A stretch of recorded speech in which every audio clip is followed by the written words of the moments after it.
Hello everybody, welcome to, what do we call this? NADIA'S Meals in Minutes. I'm making a Thai curry. I'm going to cheat because I'm using a green curry paste. This is my favourite one, but there's plenty of good ones out there. And if I've tried just following the instructions on this, and I don't think it's tasty enough. So with just using 60 grams. So I use, for 4 to 6 people, I use the whole packet. So I've got 4 chicken breasts here. So this is really can feed 4 to 6 to 8 if you have lots of vegetables in with it as well. So I've got 4 chicken breasts that I've cut in thin, even sized pieces. And I've put a tablespoon of that and a tablespoon of coconut milk. And then I've just let it marinate. Because the chicken doesn't cook for long in the sauce, I find it's not infused enough. So you've got this lovely sauce, but the chicken tastes a bit plain. That really helps. You can even do that overnight. So I'm going to add lots of other little extra flavours, but you don't have to. I'll tell you as we go along. So first of all, I'm going to put a spoonful of coconut oil. If you haven't got coconut oil, don't worry. You can just use sunflower oil. Don't use olive oil. That wouldn't work. And then I am going to add extra ginger. You don't have to. You absolutely don't have to, but I love it. Fresh ginger, a couple of centimetres or more, depending how much you like ginger. I'm making, because I love the green paste as a base, and it's lovely just as a quick curry on its own. I often use it just on its own. But if you're wanting to make it a bit yummier, I add these other really fragrant bits and pieces. Isn't that already smelling lovely, Mark? Oh, fresh ginger. Both our kids have got colds, so I'd probably put more ginger than that normally, but I'm saving it for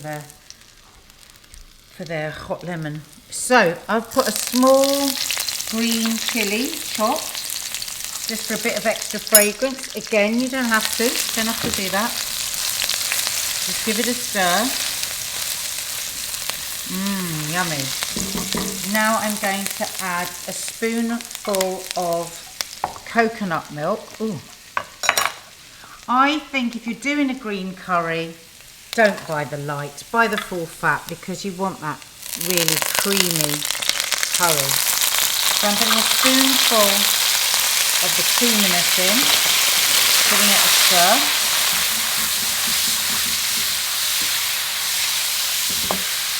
And then to that I'm going to add the rest of this packet, 200 grams. As I say, it says 60 grams. You can if you just want a lighter, but my family love the sauce, so I double it.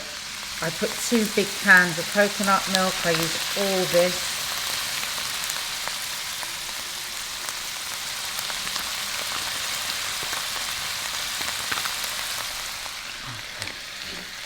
So now, just stir that in. Is it the peppers that make a green versus a red Thai curry? Yeah, I think so. I've never made it. Yeah, it will be, yeah. Right, I'm just going to let that cook for a minute. And I'm going to be adding some coriander at the end. Again, you don't have to do this bit.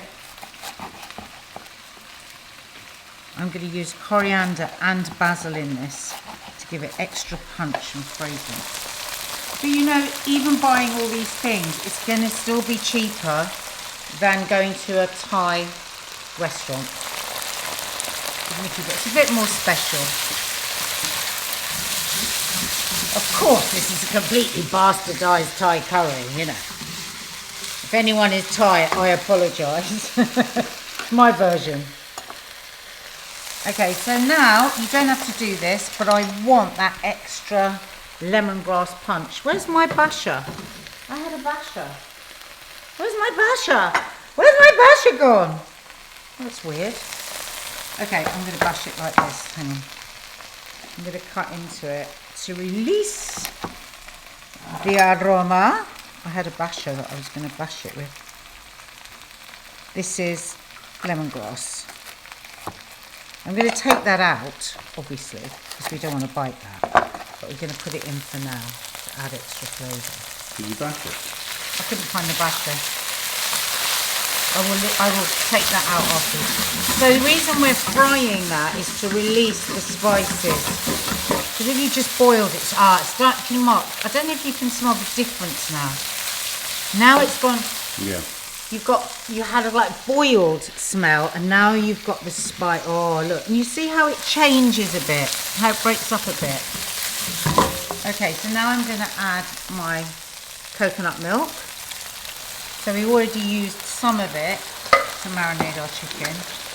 As I say, you can just use one tin, but my fat Mark, would one tin do here? No, because however much sauce I make, Mark's always like, is there any more sauce? Aren't you? Yeah. Sauce man. Okay, so I'm going to let that come up to the bubble. I'm going to add, now, people will say to you palm sugar. You don't need to go out and buy palm sugar. Just use brown sugar or white sugar, but brown sugar is more like palm sugar. I'm going to put a spoonful, that's a dessert spoonful. It's for a lot of people. This is going to feed 6 people. And you want very little fish sauce. Don't be frightened. Fish sauce just adds its savouriness, a depth to the flavour. It doesn't add a fishy flavour. And whatever you do, so I'm going to put 2 teaspoons in. Whatever you do, don't sniff fish sauce. It's disgusting. No. It's so disgusting. Right, you'll notice the chicken hasn't gone anywhere near this yet. The chicken is literally going to cook for a few minutes at the end.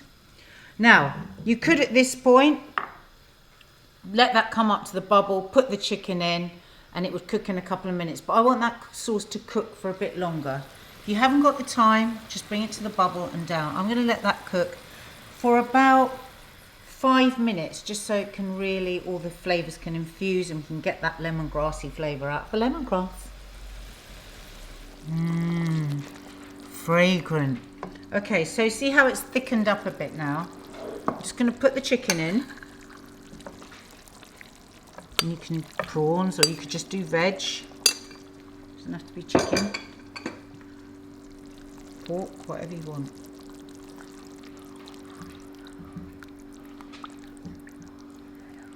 Right, now it's really important, this is chicken breast, that you don't now boil this chicken up.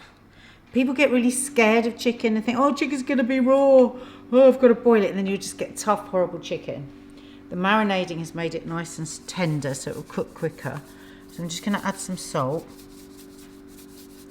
And then I'm going to bring it up to the bubble. And then I will literally simmer it just for a few minutes. And then we can check it. And if that's what's important, to cut them all the same size, so that if you're checking one piece, you know everything else is cooked. Okay, so bye for a few minutes. We've got a bowl of steaming rice ready. It smells divine in here. I just can't tell you enough not to overcook your chicken. Don't boil it. Put it on a simmer just for a few minutes. I can't tell you exactly because it depends how big your chicken pieces are, but look, that's cooked perfectly. Oh my God. And even leaving it too long in the hot sauce will overcook it. Treat it gently. So, I'm going to add some more fragrance.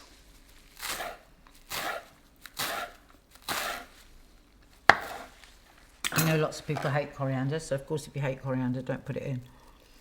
But I would suggest it tastes very different in the Thai curry. And fresh basil. Gorgeous. You can get Thai basil, even better. I'm going to stir that in as well and then save a bit for the top. So, oh, wow. And my final touch, for a bit more fragrance, I put a bit of lime. Who is it that taught me to do that? John Turode from MasterChef. A bit of lime at the end. Oh, yummy. You hungry, Mark? All the greens. All the greens. And of course, be really nice with some spinach or some broccoli or green beans on the side. Extra health. of sauce. Oh, look, I've dripped it round the side. Wait a minute. So annoying. You don't like dripping down the side. It's no good for the gram, is it? A little bit of extra basil on top. Could put another little bit of lime, if you felt like it, just to be fancy. There you have it. Delicious Thai green curry, if I say so myself.